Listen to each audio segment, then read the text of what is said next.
Bonjour et bienvenue au Rétro-Manchette du 26 décembre au 1er janvier.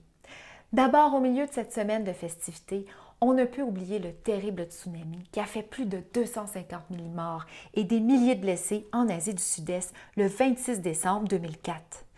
Devant l'ampleur de la dévastation, le monde entier s'est uni pour contribuer aux efforts d'aide humanitaire.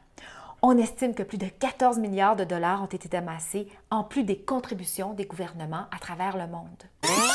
C'est aussi cette semaine, en 1896, que Pierre et Marie Curie démontraient le phénomène de la radioactivité naturelle.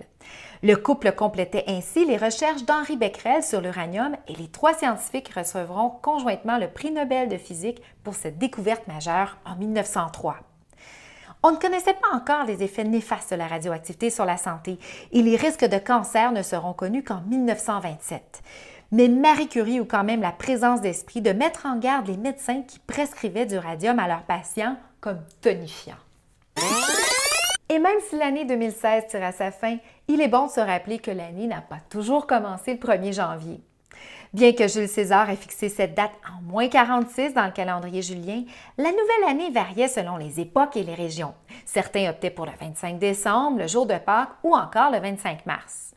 En France, la consécration du 1er janvier remonte en 1564 lors de la signature de l'édit de Roussillon par le roi Charles IX.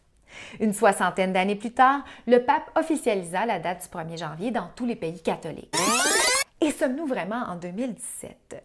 Même si les catholiques ont choisi de commencer le calendrier grégorien à la naissance de Jésus, les historiens ont ensuite découvert que le Messie serait né 4 années auparavant.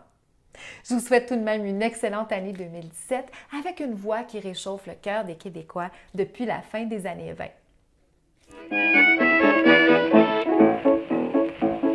Préparons-nous son père pour fêter le jour de l'an. Je vais faire des bonnes tourtières, un beau ragoût de l'ancien temps. C'est dans le temps du jour de l'an. On se donne la main, on s'embrasse, c'est le bon temps d'en profiter. Ça arrive bien qu'une fois par année.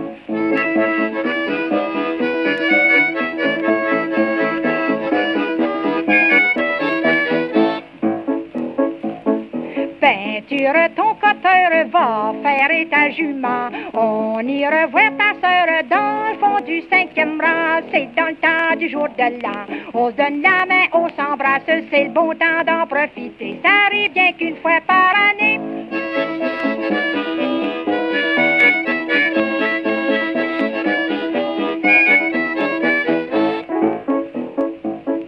Va t'acheter une perruque, fais-toi poser des dents. C'est vrai, t'as rien que moi à plaire, mais tu serais plus ragoûtant. C'est dans le temps du jour de l'an. On se donne la main, on s'embrasse, c'est le bon temps d'en profiter. Ça arrive bien qu'une fois par année.